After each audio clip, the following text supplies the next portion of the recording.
No doubt. And you know what, Rob? Good call. And that's the thing.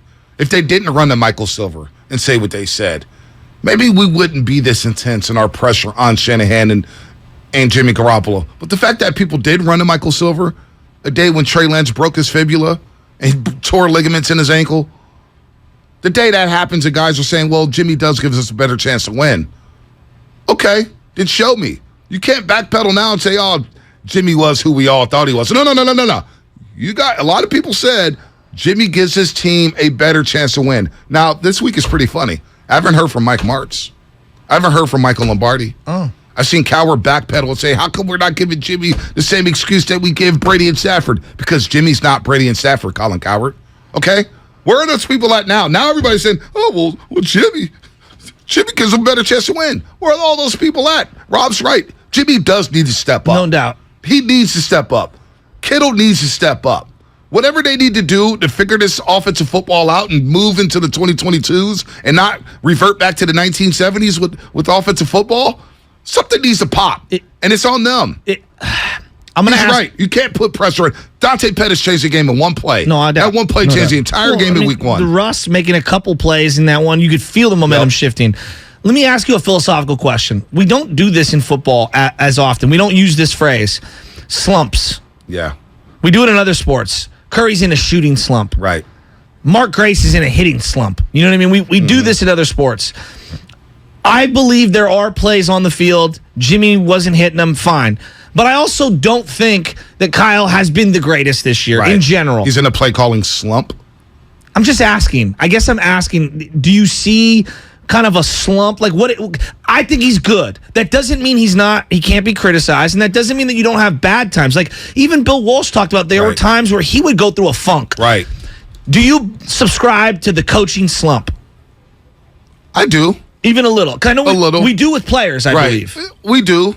Coach can't dial up a right play. Coach doesn't call a timeout when you need a timeout. Your feel is just a little off. Right. Yeah, like in basketball. Team's on a run, and you're letting the team just go on a run. It's like, yo, how many times have we screamed at the television? Yo, call a timeout. Yeah. They're in an 18-2 run. You may want to stop action real quick and make an adjustment. Exactly. Baseball managers pulling the wrong reliever or pulling out a starting pitcher where you're like, oh, I'm going to the reliever. Maybe he went to the reliever too early. Having to fill for the game, which Kapler hasn't had a lot of this season. Yeah. Let's just be honest. I do believe it slumps. Yeah, I do believe it slumps. Too. And these teams have made adjustments on Shanahan and his offense. So when he said on Monday, the Debo thing, a lot of teams know it's coming and they're not surprised by it. And, we got to figure something out there. It's on you, Kyle. Well, figure it out. I'm looking at the Rams and I'm asking out loud, could this be a slump buster? Somebody that you know so well and they know you so well and you really can't. You're not going to surprise them per se, but you understand what the soft parts of their team are and what the strengths of their team are so well that you almost can't have a bad game. Right. You know what I mean? I look at some of these division matchups, these big ones, and it's going to be tight. I feel like this could be a slump buster game for both Jimmy and for Kyle. Yep. And it could be a game that gets sideways. Do you have a lot of confidence? Are you confident going into this Monday night? No, but I also wouldn't be surprised if they totally shut everyone up and had a great game. Because Jimmy's erratic. That's the other, he's so consistent. No, he's erratic. He's dramatically erratic. It's the reason why we coined the Jimmy no throws. Yeah, he's erratic. But I also believe that this team offensively is erratic at times. There's games that Kittle gets 12 targets, and then there's games he gets 1. Ayuk looks like he's going to move forward. And, this is who he is. And then he goes back into the witness protection program. MDK1 on YouTube. More of a rut than a slump, I think. Oh, okay. That's not bad. We're parsing words. Yeah, no doubt. That's not bad. I'm with that. But Fazil and Fremont. They are in a rut. I would agree that. They are in a rut. They got to get out of it on Monday night. Fazil and Fremont. Watching via YouTube. What's happening? You're on the roast. Hey, Bonta and Shasty. Hope all is well. What up? I'm going to be there Monday night against the 49ers-Rams games. I'm going to be there with my sister. I'm just I don't want to waste this all-time probably a great defense that we have like we've had in 2011, 2012, 2013, and we had in 2019. And it all ended up on the short end. I don't want to waste with this team that we have right now, this well-constructed roster. We need to get our offense together. Jimmy needs to step it up. This past Sunday night, my dad lost his mind when he stepped out of the end zone and threw that pick six on the same play. On the same play. Yeah, that was wild. He threw a pick. And I was losing myself. I was like, oh, we're not winning this game. I was like, even though it's 7-5 at that time, I was like, we're not winning this game. Well, they need to get their act together. Just like last year, it was something like this. We were 3-5. It was week 10. Everyone threw in the towel, including myself. And it was a Monday night game, and they came out and they played absolutely perfect. Yeah. I hope the defense carries its way, and I hope, they step it up, they get their stuff together, and, they get this victory on Monday night. Big. Am I too jaded? He brought up the, Jimmy stepping out of bounds. Am I too jaded where we're in this bubble? I feel like the butt fumble and the butt kick are all way bigger stories than the running out of the bounds thing.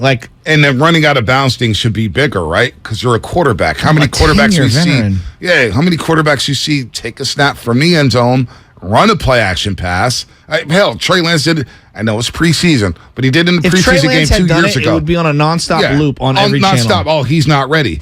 Trey Lance had a play action pass on the goal line last year in the preseason and threw a dime to Ross Dwelly from the goal line, from the 1 yard line. So I do see play action there, but it's got to be quicker. That play was just trash. It was too long developing. But do you get where I'm going? But it feels like I'm being real. It just feels like to me, we just insulate Jimmy at every turn as a media, as a whole.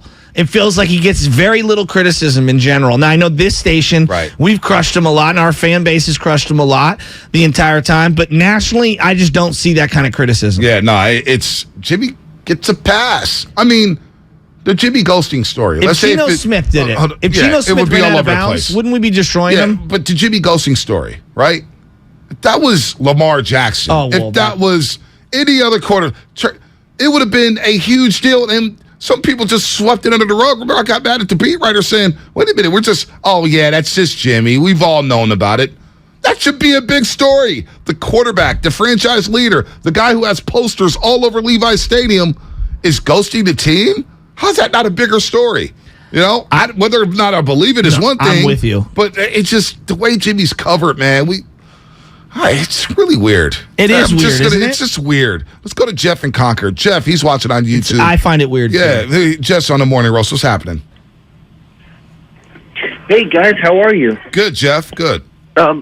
Thanks for taking my call. Hey, Bonte, I wanted to get your take on one thing. What about mine? You just said that if Jimmy or if Trey had stepped out of the end zone, this would be, on a loop. And I have to ask you, how much of this do you think is because Jimmy's a good-looking white guy and Trey's a black guy? Do you think race is involved in any of this? I don't want to blame it on race. You know what? I know you're the black guy. But the black quarterback does get covered differently, and it's pretty ironic that the players of the month in the NFL are two black quarterbacks, Lamar Jackson and Jalen Hurts. They're the players of the month. Would you mind if I speak on my behalf, but also for others? Sure. Okay. As the white guy, not that it disqualifies or qualifies me to have it. The number one attribute for Trey Lance coming out was intelligence. Yep. Intelligence. Mm-hmm. The number one story from every person that I trust with the 49ers who told me why they chose Trey Lance was that when they went into that room and they talked with him and they got on that whiteboard and they started writing things up. Remember the old quarterback Gruden things? Yep. They were blown away at his intelligence, his football IQ, and his ability to absorb information. Okay? My number one knock on Jimmy Garoppolo is football intelligence. I sometimes I don't think he sees the field. I just don't think he sees the field. Right now, you can say, Joe, how many quarterbacks see the field? I don't know. But it feels like to me, the way we talk about Trey Lance, running quarterback, and to me, there is an automatic assumption, not smart enough, and I don't think everyone's doing this, but a lot of people, not smart enough to know where to throw the ball. That's the way it feels like it's landing on my lap, and it really, really, really bugs me. Well, and I can't understand for the life of me where we went from 2020. He was drafted because of intelligence and because of his IQ. Yes, the physical gifts, of course, but the big difference between him and Justin Fields, between him and Mac Jones, was he blew them away on the whiteboard. Right. And yet we've gotten so far away from that. And it's never brought up once as one of his attributes. The first thing we go to is running. Mobility. And he's not that. And it's intelligence. And the number one knock I have for Jimmy Garoppolo It's not mobility or lack thereof. It's not even arm strength. It's decision making. It's football IQ. And yet everyone's afraid to address it. And it really, really bugs me. Again, as the resident white guy, that's all. It bugs me. There's a clip circulating yesterday from Colin Cowherd. This is before Sam Darnold went number 3 overall. This is before Baker Mayfield went number 1 overall to Cleveland. Cowherd was saying, Lamar Jackson, he's not even the same league as Sam Darnold or Baker Mayfield. It's not even close. Said it's not even close. He was so high on Sam Darnold. Bill Polian, Lamar should move to wide receiver. Right off the rip, just move to wide receiver. And now you look at this, 4 years later, Lamar Jackson's about to get a big-time payday. He's being one of the best quarterbacks in the league. Sam Darnold is closer to being out the league than he is to playing on the football field. Sam Darnold stinks. Oh, he said Josh Rosen. Josh Rosen was the guy. Josh Rosen's not in this league either. So, yes, there is a way we talk about black quarterbacks, and we never bring up the intelligence. We never do. Warren Moon never gets talked about for intelligence, right? But it bugs me. It bugs me, right? And how do you think I feel? Well, and the other part of this is, and this is just, when I look at emotional maturity and self-awareness, Trey checks both those boxes. He takes accountability all the time. All the time. And that's what I'm looking for in my quarterback. I don't care what color you are. Right. I want the best player, period. Well, I don't care who you are. What was disappointing about Jimmy last week, and the last 2 weeks, one, it's like riding a bike. I feel so comfortable with these players. I feel so comfortable in the huddle. It's like riding a bike. Use check. That's 49er football. The very next week, you hear, not having a training camp at OTAs has set me back. Arm sore. It's going to take some time. It's going to be a work in progress. Well, now we don't want to hear that. Once you said it was like riding a bike, now we expect you to play up to your capabilities, whatever that is. Last week, he didn't play up to his capabilities. And then he blamed it on not having a training camp at OTAs. Said the arm was sore. Said it's going to take time. Well, guess what, Jimmy? And to everybody else who said this team was better with Jimmy Garoppolo at quarterback, we don't have time to wait. Because if you lose this game on Monday night, you're 1-3. And now I'm thinking to myself, damn, you may be 3-5 going into the bye week. Hell, you may be 2-6. This thing could spiral out of control because Carolina has a defense. Like, this is not getting easier for the 49ers after this week. We all think that East Coast trip is easy, but how do you think these defenses are feeling against Jimmy Garoppolo? They're watching the same film we all watch, and they're better at it. Reds are saying, Jimmy, wow, we get to play against this guy. You don't think Carolina and Burns coming off the edge saying, we get to play against this guy. Atlanta and the new Mercedes-Benz soap, they got number 10 at quarterback. They're salivating to play Garoppolo right now in this offense. So, race always has something to do with when it comes to quarterbacks. It's so different how we cover them. It's so different, and it really makes me angry. And it's not everyone. I'm not saying it's everyone, but it's hard for me to overlook it. And it's so obvious now it shouldn't be this way, but we're here. And look, Josh Allen. If Josh Allen looked like Lamar Jackson, I think we would talk about him in a different way. He's running all over the place, and people are loving it. But you can't play that way. It's not sustainable. But he's throwing from the pocket, though. You see him last week in New England? He does throw from the pocket. Yeah, you know what I'm saying? I mean, he does. That's the way he plays the game. He's been into the playoffs. Herbert hasn't. I mean, there's a lot going on with the Herbert situation with Staley. They're very injured. I'm not in on that coach at all. Yeah. The Chargers, they're just going to be Chargers. By the way, tomorrow, don't forget, 3 a.m., little Warriors basketball. They're playing in Tokyo, Japan against the Wizards. We're going to carry it live right here on 95.7 The Game.